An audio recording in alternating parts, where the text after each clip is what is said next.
Aujourd'hui, ça y est, il est temps que je vous parle plus sérieusement de mon deuxième roman. Oui, celui dont je vous ai déjà teasé plusieurs fois, mon roman biographique sur J.M. Barrie. James Matthew Barrie de son nom complet, qui était et qui est toujours le papa de Peter Pan. Celui qui depuis des mois me hante dans le bon sens et qui m'accompagne dans mes journées d'écriture comme une petite ombre silencieuse.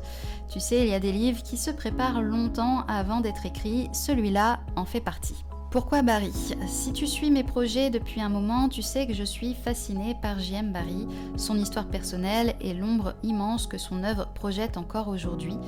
Même si on connaît surtout Peter Pan, mais il n'est pas seulement l'auteur justement de Peter Pan, mais l'homme derrière le conte, si on peut l'appeler ça comme ça, derrière une pièce de théâtre qui est devenue un roman. Il y a aussi plein d'autres œuvres, et notamment des pièces de théâtre, mais aussi des romans qui ont façonné son histoire et son univers créatif, sa bibliographie. C'est tout un ensemble qui représente sa fragilité, sa façon de transformer la douleur en imaginaire, sa manière d'écrire pour survivre, pour rester debout, pour retrouver son frère disparu à travers ses personnages, et je crois que c'est ça qui m'a attrapée, ce lien entre l'enfance, la perte et la création.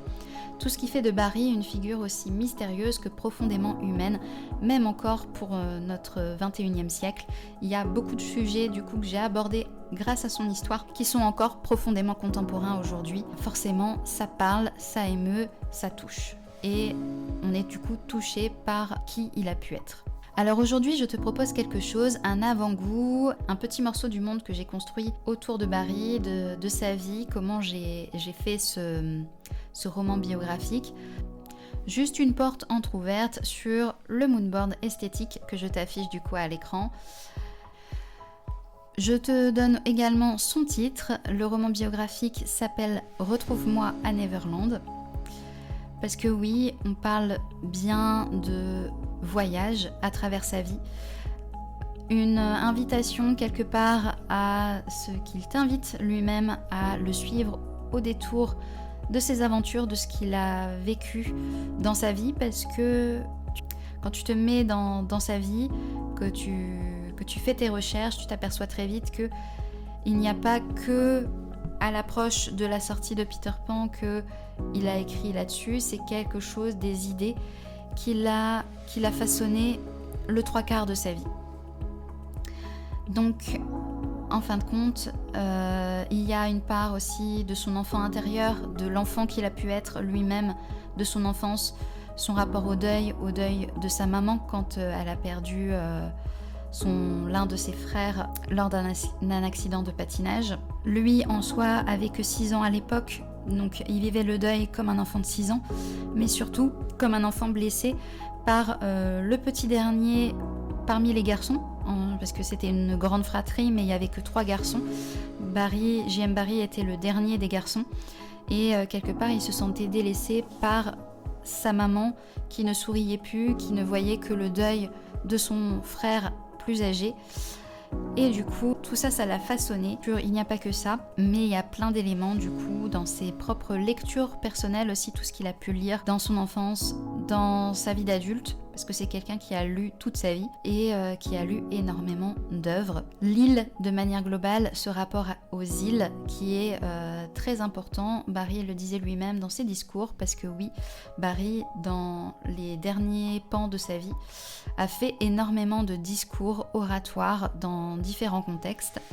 Par chance, beaucoup ont été publiés grâce à la maison d'édition Peter Davis, qui était gérée du coup par la plupart des garçons que Barrie a recueillis quand leurs parents sont décédés. Barrie lui-même avait financé cette maison d'édition, et du coup, forcément, à son décès, ils ont publié pas mal de choses pour lui rendre hommage, dont une œuvre qui relate quasiment l'ensemble des discours qu'il a pu faire, et donc il y a pas mal de choses qui reflètent sur sa personnalité, sur sa manière d'écrire. Quand j'ai lu ça, malheureusement c'est un livre qui est forcément disponible qu'en anglais, mais ça m'a beaucoup apporté dans la perception que j'avais de lui, ses valeurs, ce qu'il pensait de son époque, de sa vie, des critiques, de son travail. Et justement, il y a un discours où il fait clairement ce parallèle avec les îles. Et c'est vrai que ça a un petit peu influencé mon approche et ma manière d'écrire, surtout sur l'épilogue, mais je ne vous en dirai pas plus.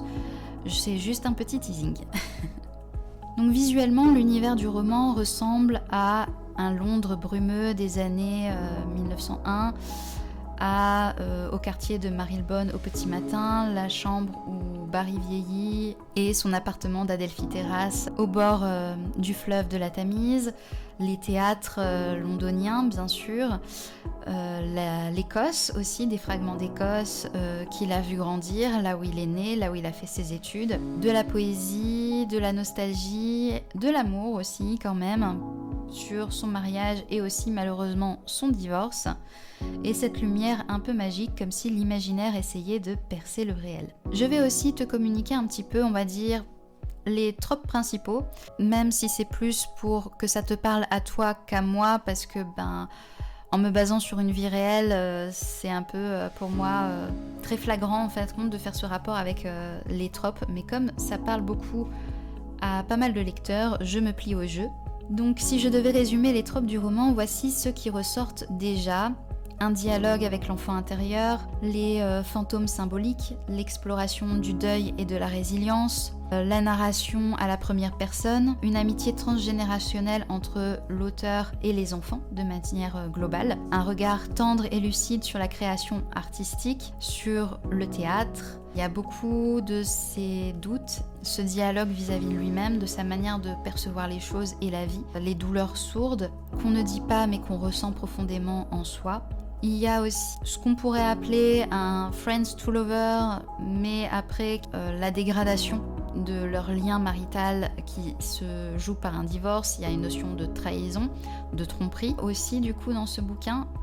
Ce rapport à la famille aussi, ce rapport à sa propre famille biologique, plus une famille qui se constitue d'une certaine manière autour de lui, mais qui est plus liée à des amitiés que vraiment un lien du sang.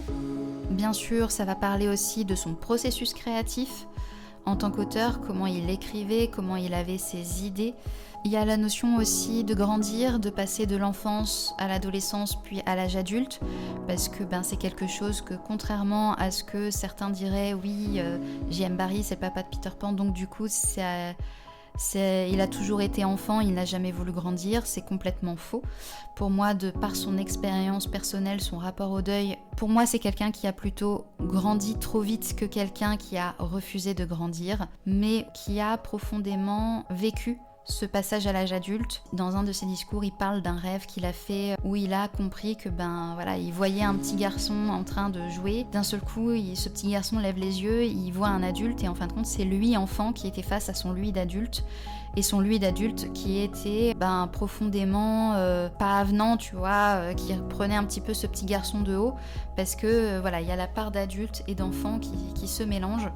Mais bien sûr, comme beaucoup d'artistes, il était très proche de ce rapport à l'enfant et à l'enfant intérieur, bien entendu. Donc tout ça, c'est aussi très important dans sa propre façon dont il a grandi, dont il a fait face à la vie d'adulte. Il y a aussi, bien sûr, toute une partie sur comment il est arrivé là où il en est arrivé, parce qu'il n'est pas devenu auteur du jour au lendemain, même si c'est quelque chose qu'il a habité profondément dès son plus jeune âge, dès l'université, où il a voulu écrire, mais en faire vraiment son métier, partir de l'Écosse pour rejoindre Londres. Voilà, c'est des décisions qu'il a prises en tant qu'adulte, et il a construit sa carrière. Il est passé par des périodes assez pauvres, etc., avant d'avoir le succès et d'avoir un compte en banque très bien fourni, notamment bien sûr avec le succès de Peter Pan qui a été sa consécration à l'international.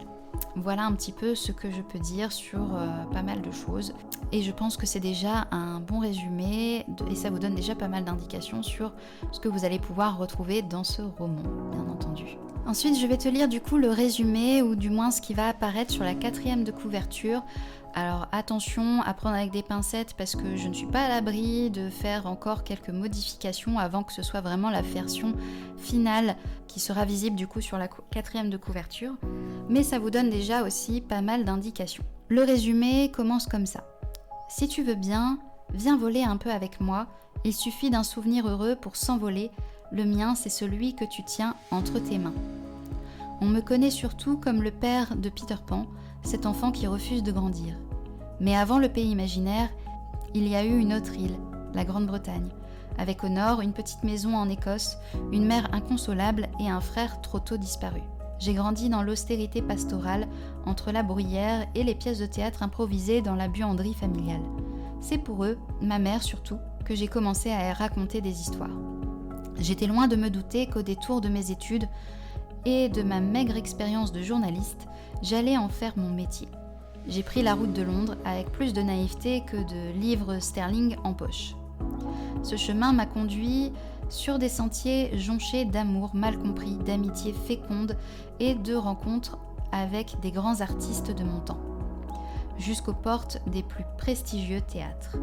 Torturé par autant d'absence que de succès, je t'invite à marcher à mes côtés de mes débuts d'homme à la naissance du garçon éternel que tu crois connaître, plus de 80 ans après ma disparition. Je te promets une chose, en refermant ce livre, Peter Pan ne sera plus la seule chose que tu connaîtras de moi. Retrouve-moi à Neverland est un roman biographique dans lequel l'autrice prête sa voix à J.M. Barrie. Ce roman, je l'ai écrit avec une immense tendresse et beaucoup de respect, et je veux vraiment t'emmener avec moi dans tout ce processus que je vais t'expliquer, que j'ai vécu du coup ces derniers mois et que je vais pouvoir t'expliquer couche après couche, épisode après épisode, sur Instagram, sur YouTube essentiellement, et bien sûr aussi sur mon blog. De la documentation, les émotions, les doutes, les trouvailles, les moments magiques et toute l'aventure qui m'a attendue autour de Barrie. Les voyages aussi, j'ai eu la chance d'aller me rendre quelques jours en Écosse. Alors dis-moi en commentaire, qu'est-ce que tu as le plus hâte de découvrir ? Le passé de Barrie, la dimension spirituelle, l'univers londonien, mon voyage en Écosse, ma documentation, mes sources, ma réaction à des réécritures de son œuvre actuelle ou à certains films et séries pop culture qui s'inspirent de l'œuvre de Barrie et très indirectement, des fois, on s'en rend même pas compte. Ou la relation entre l'auteur et son propre personnage. Promis, je t'en dévoile encore un peu plus très bientôt. N'hésite pas à me dire ce que tu attends le plus en commentaire. Je serai ravie de te lire et de voir à quel point ça peut vous rendre aussi curieux que moi et aussi enthousiaste à l'idée d'en découvrir davantage. Promis, les prochaines fois, j'essaierai ou de me mettre en face caméra pour que ce soit plus agréable aussi pour vous.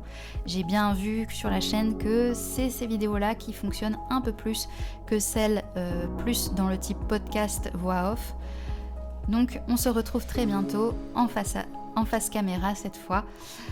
Et surtout, en attendant, n'oublie pas d'écrire librement. À très bientôt.